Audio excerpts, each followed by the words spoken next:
بسم اللہ الرحمن الرحیم. السلام علیکم dear students of class 9. This is our lecture number 2 of our first unit, The Savior of Mankind. Today we will read our paragraph number 3, 4 and 5. تو چلیے شروع کرتے ہیں. سب سے پہلے لائن بائی لائن میں ترجمہ کرتا جاؤں گا اور ساتھ آپ کو جو ڈیفیکلٹ ورڈز ہیں ان کے میننگ اردو میں بتاتا جاؤں گا. وہ آپ نے لکھتے جانا ہے تاکہ ٹرانسلیشن میں ہمیں آسانی ہو. Paragraph number 3. In the 5th and 6th centuries, 5ویں اور 6ٹھی صدی میں. سینچری بولتے ہیں 100 کو. جس طرح کرکٹ میں کوئی بیٹسمین جب اپنے 100 رنز مکمل کر لیتا ہے تو ہم کہتے ہیں کہ اس نے سینچری بنا لی. اس طرح جب 100 سال کا عرصہ گزر جاتا ہے تو اسے بولتے ہیں سینچری، اور اردو میں اس کو بولتے ہیں صدی. تو سینچری کا معنی لکھ لیں صدی. تو ان the 5th and 6th centuries, 5ویں اور 6ٹھی صدی میں mankind stood on the verge of chaos. جو مین کائنڈ تھی یعنی کہ بنی نوع انسان، stood on the verge of chaos. Verge کا مطلب ہے کنارہ، یعنی آپ کسی بھی چیز کے اوپر جب چلے تو اس کا جو آخری سرا ہے وہ کنارہ ہے، اس کے بعد آپ گر جائیں گے. تو انسان، بنی نوع انسان کہاں پہ کھڑا ہوا تھا؟ آن دا ورج آف کیوس، انتشار کے دہانے پہ. کیوس بولتے ہیں انتشار، افراتفری، بے چینی. تو انتشار کے کنارے پہ کھڑا ہوا تھا. تو پوری لائن کا ترجمہ ہم کرتے ہیں جی. ان the 5th and 6th centuries, mankind stood on the verge of chaos. 5ویں اور 6ٹھی صدی میں انسانیت یا بنی نوع انسان تباہی کے دہانے پر کھڑا تھا. اٹ سیمڈ، ایسا لگتا تھا. اٹ سیمڈ کا معنی لکھ لیں ایسا لگتا تھا، ایسا معلوم ہوتا تھا. دیٹ دا سویلائزیشن، کہ وہ تہذیب. سویلائزیشن کا معنی ہے تہذیب. وچ ہیڈ ٹیکن 4000 years، جس کو 4000 سال لگے ہیں. ٹو گرو، بڑھنے میں، پروان چڑھنے میں. تو یہ جو تہذیب ہے، انسانی تہذیب ہے، یہ اس وقت تک جتنی پروان چڑھ چکی تھی، یعنی 4000 سال لگے اس کو پروان چڑھنے میں. یعنی آپ کو پتہ ہے کہ جب انسان جنت سے اللہ تعالیٰ نے نکالا اور اس دنیا میں بھیجا تو وہ بالکل بے سر و سامان تھا. اس کی کوئی تہذیب نہیں تھی. اس کے جسم پہ کپڑے بھی نہیں تھے، پاؤں میں جوتا بھی نہیں تھا، بال تھے وہ بڑھتے چلے جاتے تھے، ناخن بڑھتے چلے جاتے. تو آہستہ آہستہ انسان جو ہے وہ سویلائزڈ ہوا. اس کی سویلائزیشن جو ہے نا وہ گرو ہوئی ہے. اس نے کپڑے پہننا شروع کیے، جوتے پہننا شروع کیے، اپنے بال کاٹنا شروع کیے، ناخن کاٹنا. پھر اس میں جدید سے جدید طریقے آتے چلے گئے. تو یہ تہذیب جس کو پروان چڑھنے میں 4000 سال لگے تھے، ہیڈ سٹارٹڈ کرمبلنگ، یہ ٹوٹ پھوٹ کا شکار ہونا شروع ہو گئی. کرمبلنگ کا معنی لکھیں ٹوٹ پھوٹ، بکھرنا. یہ بکھرنا شروع ہو گئی تھی. پوری لائن پڑھ دیتا ہوں جی. It seemed that the civilization which had taken 4000 years to grow had started crumbling. ایسا لگتا تھا کہ وہ تہذیب جس کو پروان چڑھنے میں 4000 سال لگے تھے وہ بکھرنا شروع ہو گئی. ایٹ دس پوائنٹ، اس موقع پر. ان ٹائم، این وقت پر. ایٹ دس پوائنٹ کا مطلب ہے اس موقع پر. ان ٹائم کا مطلب ہے این وقت پر، یعنی لیٹ نہیں ہوئے، این وقت پر. اللہ المائٹی، اللہ تعالیٰ نے ریزڈ اے رسول، ایک رسول کو ریزڈ کا معنی بلند کیا. امنگ دیم سیلز، ان کے درمیان. ٹھیک ہے، تو اس موقع پر این وقت پر اللہ نے ان کے درمیان ایک رسول کو بلند کیا. اب رسول ان کے اندر پہلے سے موجود تھے. ٹھیک ہے، نبی پاک صلی اللہ علیہ وآلہ وسلم پر پہلی وحی نازل ہوئی 40 سال کی عمر میں، تو پہلے سے موجود تھے. تو انہی میں سے اللہ تعالیٰ نے یہ لکھا امنگ دیم سیلز، انہی میں سے ایک رسول کو بلند کیا. ٹو لفٹ دا ہیومینٹی، انسانیت کو اٹھانے کے لیے. لفٹ کرنا، اٹھانا، یعنی انسانیت گری ہوئی تھی اس کو اٹھانے کے لیے. کہاں سے اٹھانے کے لیے؟ فرام اگنورینس، جہالت سے اٹھانے کے لیے. Into the light of faith, ایمان کی روشنی کی طرف لانے کے لیے. فیتھ کا معنی ایمان اور اگنورینس کا معنی جہالت. تو پوری لائن پڑھتا ہوں جی. At this point in time, اس موقع پر، این وقت پر. اللہ المائٹی ریزڈ اے رسول امنگ دیم سیلز، اللہ تعالیٰ نے ان کے اندر ایک رسول کو بلند کیا. To lift the humanity from ignorance into the light of faith, جس نے انسانیت کو جہالت سے نکال کر ایمان کی روشنی کی طرف لانا تھا۔ پورا پیراگراف ایک دفعہ پھر میں پڑھ دیتا ہوں جی۔ In the 5th and 6th centuries, mankind stood on the verge of chaos. 5ویں اور 6ٹھی صدی میں انسانیت تباہی کے دہانے پر کھڑی تھی۔ It seemed that the civilization which had taken 4,000 years to grow had started crumbling. ایسے لگتا تھا کہ وہ تہذیب جس کو پروان چڑھنے میں 4,000 سال لگے ہیں وہ بکھرنا شروع ہو گئی ہے۔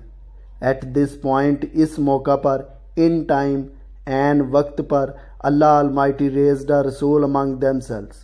اللہ نے ان کے درمیان ایک رسول کو بلند کیا to lift the humanity from ignorance into the light of faith. انسانیت کو جہالت سے نکال کر ایمان کی روشنی کی طرف لانے کے لیے۔ پیراگراف نمبر 4 ہے جی اس کے بعد۔ When حضرت محمد صلی اللہ علیہ وآلہ وسلم was 38 years of age، جب حضرت محمد صلی اللہ علیہ وآلہ وسلم کی عمر 38 سال ہو گئی، he spent، تو آپ گزارا کرتے تھے۔ spend ہوتا ہے گزارنا، یہ سیکنڈ فارم ہے۔ he spent، تو آپ گزارتے تھے most of his time، اپنا زیادہ تر وقت in solitude، solitude کا معنی ہے تنہائی، and meditation، اور غور و فکر میں۔ meditation کا معنی ہے غور و فکر۔ تو پوری لائن پڑھتے ہیں جی۔ when حضرت محمد was 38 years of age he spent most of his time in solitude and meditation۔ جب حضرت محمد صلی اللہ علیہ وآلہ وسلم کی عمر 38 سال ہو گئی تو وہ اپنا زیادہ تر وقت تنہائی اور غور و فکر میں گزارا کرتے تھے۔ اب یہ بالکل کلیئر بات ہے کہ جب آپ نے غور و فکر کرنا ہو، کسی معاملے پہ سوچنا ہو، سوچ بچار کرنی ہو، تو آپ کو تنہائی میں جانا پڑے گا۔ لوگوں کے درمیان بیٹھ کے آپ سوچ بچار نہیں کر سکتے۔ تو اسی لیے رسول بھی غور و فکر کرنے کے لیے تنہائی میں اپنا وقت گزارا کرتے تھے۔ ان دا کیو آف ہیرا، اب وہ کہاں پہ وقت گزارا کرتے تھے؟ ان دا کیو آف ہیرا، غار ہیرا میں۔ کیو کا معنی غار، ہیرا اس غار کا نام ہے۔ ہی یوزڈ ٹو ریٹائر، آپ قیام کیا کرتے۔ ریٹائر کا مطلب ہے قیام کرنا۔ ود فوڈ، کھانے کے ساتھ، اینڈ واٹر، اور پانی کے ساتھ، اینڈ اسپینڈ، اور گزارا کرتے، ڈیز دن، اینڈ ویکس اور ہفتے، ان ریممبرنس، ریممبرنس کا معنی ہے یاد، ان ریممبرنس آف اللہ Almighty، اللہ تعالیٰ کی یاد میں۔ پوری لائن پڑھتا ہوں جی۔ ان دا کیو آف ہیرا، غار ہیرا میں، he used to retire with food and water, آپ کھانا اور پانی لے کے جایا کرتے، and spend days and weeks in remembrance of Allah Almighty، اور اللہ تعالیٰ کی یاد میں دن اور ہفتے گزارا کرتے۔ اب یہ غار ہیرا، جب کبھی آپ لوگ مکہ جائیں گے عمرہ یا حج کرنے تو آپ وہاں پہ جا کے دیکھیں گے کہ خانہ کعبہ سے کچھ فاصلہ پر واقع ہے یہ پہاڑ جس کی چوٹی کے اوپر غار ہیرا واقع ہے۔ تو اگر آپ اس عمر میں یعنی 38 سال کی عمر میں اس پہاڑ پہ چڑھے تو تقریباً 1.5 سے 2 گھنٹہ لگتا ہے چڑھنے میں، تو اوپر یہ واقع غار، تو یہاں پہ یہ جایا کرتے، یعنی اتنی تنہائی میں جا کے اپنا وقت گزارا کرتے تھے۔ اور پھر یہ نہیں کہ گئے اور آ گئے، کھانا اور پانی ساتھ لے جاتے، دن اور ہفتے وہاں پہ گزارا کرتے اور بیٹھ کے اللہ کی یاد میں غور و فکر کیا کرتے تھے۔ پورا پیرا ایک دفعہ پڑھ دیتے ہیں جی۔ Paragraph number 4۔ When حضرت محمد صلی اللہ علیہ وآلہ وسلم was 38 years of age he spent most of his time in solitude and meditation۔ جب حضرت محمد صلی اللہ علیہ وآلہ وسلم کی عمر 38 سال ہو گئی تو آپ اپنا زیادہ تر وقت تنہائی میں غور و فکر میں گزارا کرتے تھے۔ In the cave of Hira he used to retire with food and water and spend days and weeks in remembrance of Allah Almighty۔ تو غار ہیرا میں آپ قیام کیا کرتے کھانے اور پانی کے ساتھ اور اللہ تعالیٰ کی یاد میں دن اور ہفتے گزارا کرتے۔ اس کے بعد ہے جی paragraph number 5 the period of waiting, انتظار کا دور، دورانیہ، پیریڈ دور ہوتا ہے، دورانیہ یعنی کسی خاص وقت سے لے کے خاص وقت تک، ہیڈ کم ٹو کلوز، وہ ختم ہونے کو آ گیا تھا۔ یعنی اب یہ انتظار چل رہا تھا رسول کا کہ ایک رسول آئے اور اس معاشرے کو سنبھالے، تو وہ جو انتظار کا دورانیہ تھا وہ اب ختم ہونے کو تھا۔ His heart was over flowing, آپ کو جو دل تھا واز اوور فلوئنگ، وہ لبریز تھا. اوور فلو کر دیتا ہے نا، جب آپ کسی برتن میں کوئی چیز ڈالتے ہیں تو وہ فل بھر جاتی ہے، اس کے بعد بھی ڈالیں گے تو وہ اوور فلو کر جائے گا، لبریز ہو جائے گا، بھر جائے. تو آپ کا دل لبریز ہو چکا تھا.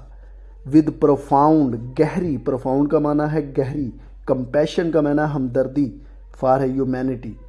تو آپ کا دل لبریز تھا. His heart was overflowing with profound compassion for humanity. آپ کا دل انسانیت کی گہری ہمدردی سے لبریز تھا. ہی ہیڈ اے پریسنگ ارج، آپ کے اندر ایک زوردار جذبہ تھا. پریسنگ ارج، زوردار جذبہ. ٹو ایریڈیکیٹ، خاتمہ کرنے کا. ایریڈیکیٹ کا معنی ہے خاتمہ کرنا. رونگ بلیفس، غلط عقائد کو ختم کرنے کا. سوشل ایولز، معاشرتی برائیوں کو ختم کرنے کا. کروولٹی، ظلم کو ختم کرنے کا. اینڈ انجسٹس، اور بے انصافی کو ختم کرنے کا. پوری لائن پڑھتا ہوں جی. He had a pressing urge to eradicate wrong beliefs, social evils, cruelty and injustice. آپ کے اندر ایک زوردار جذبہ تھا غلط عقائد، معاشرتی برائیاں، ظلم اور ناانصافی کو ختم کرنے کا. The moment had arrived, moment کا معنی ہے لمحہ، وہ لمحہ آن پہنچا تھا. When he was to be bestowed with نبوت، جب آپ کو نبوت سے بیسٹوڈ ود، نوازا جانا تھا. بیسٹوڈ ود کا معنی ہے نوازا جانا. تو the moment had arrived when he was to be bestowed with نبوت، وہ لمحہ آن پہنچا تھا جب آپ کو نبوت سے نوازا جانا تھا. ون ڈے، ایک دن. When he was in the cave of Hira, جب آپ غار ہیرا میں موجود تھے. حضرت جبریل علیہ السلام کیم، حضرت جبریل علیہ السلام آئے. جبریل عربی کا لفظ ہے، انگلش میں اس کو بولتے ہیں گیبریل. تو حضرت جبریل علیہ السلام آ گئے. اینڈ کنویڈ، اور پہنچایا. کنویڈ کا معنی ہے پہنچایا. ٹو ہم، آپ کو. دا following message of Allah almighty, آپ کو اللہ تعالیٰ کا درج ذیل پیغام پہنچایا.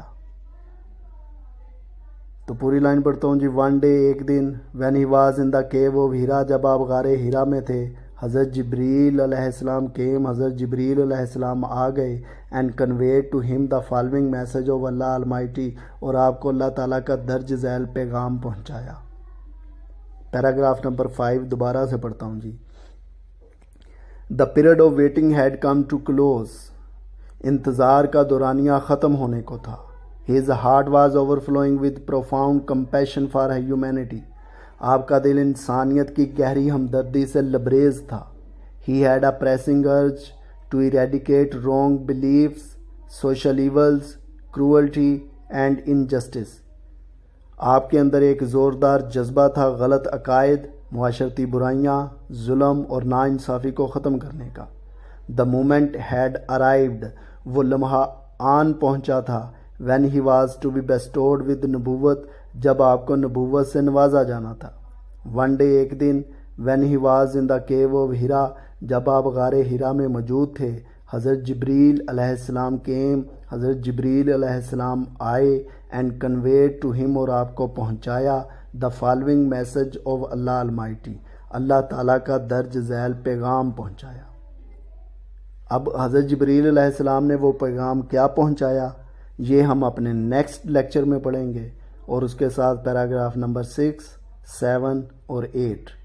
تو شاید لیکچر نمبر جو 3 ہے وہ ہمارا لاسٹ لیکچر ہوگا، یا 2 لیکچرز مزید ہوں گے. میرے خیال میں 2 لیکچرز مزید ہوں گے، پھر یہ ہمارا جو چیپٹر ہے، جو یونٹ نمبر 1 ہے، دا سیویئر آف مین کائنڈ، یہ مکمل ہو جائے گا. تو جس طرح میں نے آپ کو word by word meaning, in words کے سپیلنگ بھی آپ نے یاد کرنے ہیں، ورڈ بائی ورڈ میننگ بھی آپ نے یاد کرنے ہیں، اور پھر لائن بائی لائن میں نے ترجمہ آپ کو، اور پیراگراف ٹو پیراگراف ترجمہ میں نے آپ کو کس طرح سے کرنا ہے یہ سکھایا ہے. تو اسی طرح سے آپ نے تیاری کرتے جانا ہے، تاکہ جو ایگزام ہے فائنل آپ کے، اس تک آپ کی مکمل تیاری ہو سکے.